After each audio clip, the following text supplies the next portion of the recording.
Hi, I'm Esther, and in this video, I'm going to show you step by step how to sew up the Megan Nielsen Dawn jeans. Dawn are a classic high-waisted rigid jean style, and there are 4 cuts to choose from: a tapered leg, a straight leg, a wide leg, and a short version. There are also 3 lengths to choose from: tall, regular, and cropped. I'll emphasize that this is a rigid jean pattern, so your denim fabric should not have any stretch in it. If you are after a stretchy jean pattern, you can find the Ash jeans on the Megan Nielsen website, and we'll link that below. It can be nerve-wracking sewing up jeans because you're working with quite a heavyweight fabric, which makes some of the seams a little bit bulky, and you're also trying to do things like top stitching, attaching hardware, and bar tacks. So I do recommend practicing those details on rough bits of fabric, trying to mimic the final thing so that when you come to using those details, you can be a bit more confident with them. I also highly recommend sewing up a toile first, or a rough draft, to get your sizing right.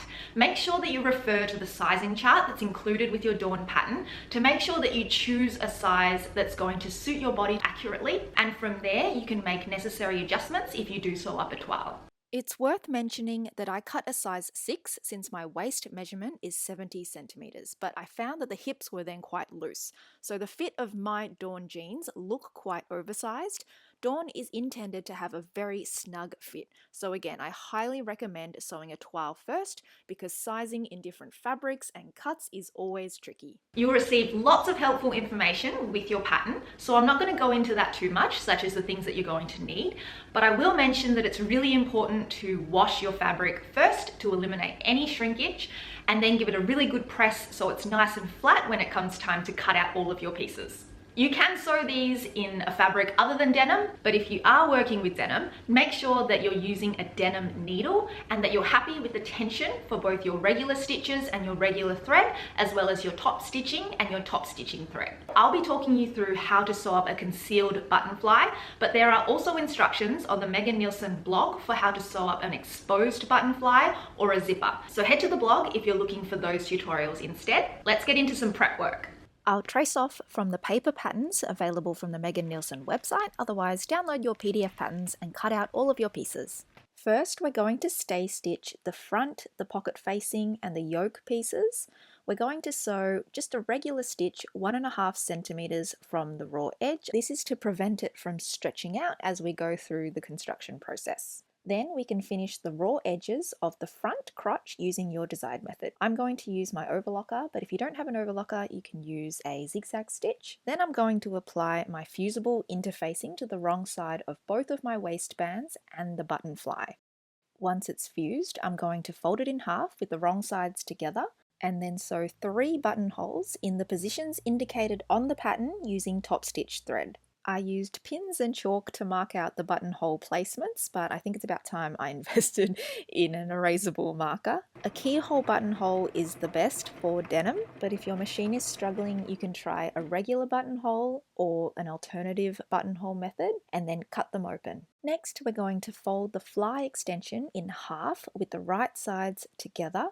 We're going to sew 6 mil from the raw edge along that bottom edge using regular thread so that we can turn it out the right way. Give it a good press, and then using your preferred method, we're going to finish the curved edge of the fly, the straight edge of the fly extension, and the curved edge of the button fly. We'll lay out the right front piece, right side up, and place the fly extension aligned along the crotch edge. We're going to sew 6 mil using regular thread down the entire length of the fly extension. Once that's sewn, we can clip into the seam allowance, which should be 6 mil, and that will allow us to flip the fly extension outwards so that the right jean leg and fly extension are now facing the right side up, and we can top stitch 1 to 2 mil from that folded edge along the entire length of the seam. Whenever I say top stitch from now on, remember to use your top stitching thread. For my jeans, that's the orange colored contrasting top stitch thread, whereas my regular thread is blue in color and matches my denim. To keep our top stitching nice and neat,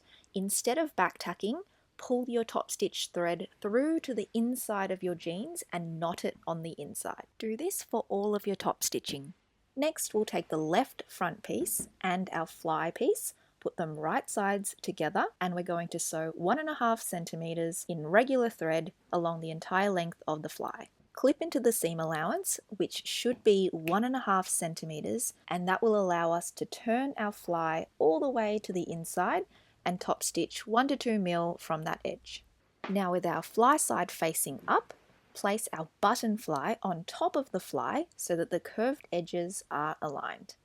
Mine look a little out here, so I think I cut them inaccurately. So that's why mine don't perfectly align down the bottom, but they should line up really well. And I'm going to pin all of those layers together so that I can use a contrasting regular thread to sew a line of basting stitches around that outer curve of the fly. I found that hand stitching made it easiest for me to secure all of the layers in place, but try to keep them nice and neat because we will now top stitch to the right side of the jeans using those basting stitches as a guide. So very close to the basting stitches all around that fly curve. Go really slowly and carefully for this part because it's one of the most visible areas of top stitching and it's worth taking your time to get it right. It took me a good few goes before I was happy with mine, so feel free to unpick and try again. And when you're happy with that line of stitching, we can do a second line 6 mil inside the first line of top stitching. When you're happy with all of your stitches, then you can remove your basting stitches. Now we can place our two fronts right sides together and sew along the remaining section of the crotch seam using regular thread. Clip into the seam 1.5 centimeters and press the seam allowance towards the left side so that when we flip our jeans over to the right side, we can pin it in place and top stitch that seam starting from the bottom of the crotch up towards the fly and then stopping 2 centimeters above the bottom edge of the fly where my pin is, pivoting on that line and then sewing back down. Before you sew this, make sure that your fly overlaps the fly extension and the edge should line up with your center front notch, which on my jeans is marked with a pin. So you shouldn't be able to see any of the other parts of the fly from the front of the jeans. It should be nice and neat from the front with all those layers concealed underneath your fly. Your top stitching should look like this once it's done, and then we're going to bar tack these two areas to add some reinforcement to a high stress area. Your bar tacks should go through all of the layers of fabric that are sitting underneath. And congrats! The sewing part of our button fly is complete. We'll add on the buttons later. Now we'll move on to the front pockets. Fold the top edge of the coin pocket over by 1 centimeter and then again by another centimeter and then top stitch it down. Fold the other remaining straight edge of the coin pocket over by 1.5 centimeters and press it down. Use the markings on the pattern piece as a guide and place the coin pocket piece right side up onto the right pocket facing. You can pin it in place and then top stitch starting from the bottom, sewing upwards towards the top of the coin pocket, pivoting and then sewing back down again. Use your preferred method to finish the raw edges of both of your pocket facings before placing them onto your pocket bags with the wrong sides together and then sew 6 mil all the way around. Now have the right side of your pocket bag facing up on top of the right side of your jeans and sew along your pocket curve. Now clip along the curve and turn the pocket bag towards the inside of the jeans and press it. You shouldn't be able to see the pocket bag at all along that edge. So 2 lines of top stitching 6 mil apart to hold it in place. Now from the inside of the jeans, fold the pocket bag in half so that the outer edge lines up. There should be some notches there that you can line up. Pin it in place along the side seam and then we're going to sew 1.5 centimeters along the bottom edge of the pocket bag. Use regular thread and then you can finish the raw edges using your desired method. Sew some basting stitches along the side seam and the waistline seam to keep the pocket bag in place while we do the rest of construction. For the back pockets, fold 1 centimeter from that top edge down and press, and then fold it again another centimeter and press, and then top stitch it. Now you can fold in all of the other edges 1.5 centimeters and press. You can use the markings on your back pattern piece to determine where your back pocket will sit. Otherwise, if you're concerned about the pocket placement, you can leave them off at this stage and reattach them as the final stage. Otherwise, you can top stitch your pockets in place.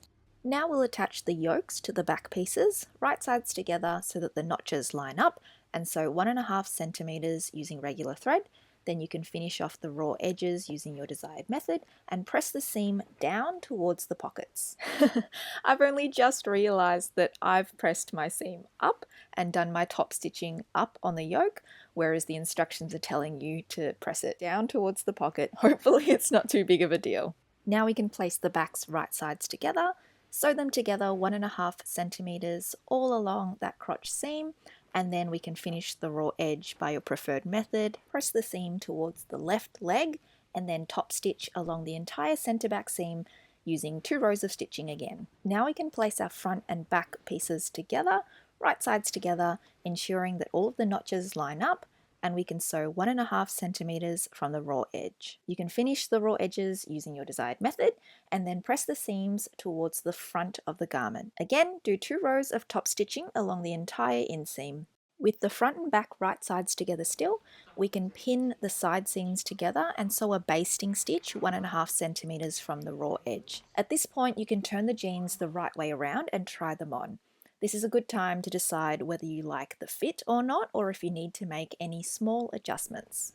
Once you're happy with the fit, you can sew your side seams using regular thread and then get rid of your basting stitches. Press the side seams towards the back of the garment, and then on the right side we're going to mark the bottom of the pocket bag with a pin so that we can top stitch that seam in place, starting at the waistline down towards the pin. Sew a bar tack at the bottom of that top stitching to secure it in place. Now for our belt loops. I have 2 pieces because I ran out of fabric, but you should just have 1 long strip. Finish 1 raw edge using your desired method, then fold it over twice and top stitch it down. You should have 2 rows of top stitching like this, and then you can cut them into 5 belt loops that are going to be 9 centimeters long. The belt loops will be roughly 5.5 centimeters once finished, so take note that if you would like slightly longer belt loops, to add an extra centimeter or more. Place the belt loops right sides together on the waistline of the jeans. 1 belt loop will sit directly on the center back. 2 belt loops will sit on the back yoke about 2.5 centimeters in from the side seams, and the remaining 2 belt loops will be placed next to the top stitching on the front pockets. Stitch them in place 2.5 centimeters from the raw edge using regular thread. Now for the waistbands. If you haven't already fused your waistband pieces, do that now. Then place the outer waistband right sides together on the jeans, ensuring that all of your notches line up. The waistband should extend 1.5 centimeters beyond the center front and the fly extension because our seam allowance is 1.5 centimeters. Sew the waistband to the jeans using regular thread and then press the seam allowance towards the waistband. Now take the inner waistband and fold it up 1.5 centimeters along the bottom edge and press it really well. Once it's pressed, you can place the waistband pieces right sides together, and we're going to sew 1.5 centimeters around the remaining 3 edges. Since the front of the waistband can get quite bulky, I like to offset the outer waistband by a few centimeters so that it has a little bit of extra fabric when you turn it the right way out. You'll just find that there's a lot of bulk at the front, so you can try to offset it like I have here. Otherwise, you can just turn it the right way and hammer it down to make it nice and flat. You can also trim back some of the seam allowance to reduce the bulk, and don't forget to clip off the corners of the seam allowance so that you can turn the corner out to be nice and square on the right side. Once your waistband is turned out, give it a really nice press, and we're going to top stitch all around the waistband. So make sure that your inner waistband is covering the waist seam. You can pin it or hand baste it in place. Because we're going to be top stitching from the right way out, we won't be able to see that side when we're sewing. Once our top stitching is done, we can flip our belt loops up the right way, fold under the raw edge, and you can either top stitch or use a bar tack to secure those belt loops along the top edge of the belt loop as well as along the bottom edge. Before you sew those belt loops down, I will make a recommendation. I found that my belt loop got in the way of my buttonhole duvalacky thing on my sewing machine, so I actually had to unpick it, do the buttonhole, and then sew it back down. So you may or may not have that issue. It's just a little heads up from me. We're onto the finishing touches here. So next we're going to do the waistband buttonhole. It should sit 1.2 centimeters from the edge of your waistband, and we should be trying to use a keyhole buttonhole, which is best for denim and heavyweight fabrics. But again, if you can't achieve that, try another method. Next is the hardware, and we have a separate video that will talk you through exactly how to attach your buttons and your rivets as accurately and neatly as possible, so we'll attach a link for that below. The last step is to finish off the hem. Try on your jeans and decide if you're happy with the length, otherwise you can trim them off, ensuring that you leave at least 2.5 centimeters for seam allowance. Then we can turn the raw edge in 1/2 inch or 1.2 centimeters and press it down, turn it another 1/2 inch or 1.2 centimeters and press it down. And then we're going to top stitch the hem 1.2 centimeters from the hemline using your top stitch thread. I couldn't decide if I wanted to sew a leather patch on my jeans, but if you would like to do so, you should top stitch it directly on top of the waistband on the right hand side. And that's it! You've officially completed your Dawn jeans. Congratulations! You'll notice that I unpicked the back pockets on my jeans because I just couldn't make up my mind as to whether I preferred them on or off, so I'm still deciding. Let me know what you think. So I hope that this video was helpful for you, and if you get stuck on anything, feel free to leave a comment below, or you can find us at Megan Nielsen Patterns on Instagram. Don't forget to follow us on Instagram as well. There are so many inspirational makes from other sewists around the world. It's really great to see everyone's different version of these pants and all the other Megan Nielsen patterns as well. If you have sewn up your own pair of Dawn jeans, use the hashtag MNDawn so that others can find your make. We love to see how your makes turn out. Thank you so much for watching. I'll see you in another video soon.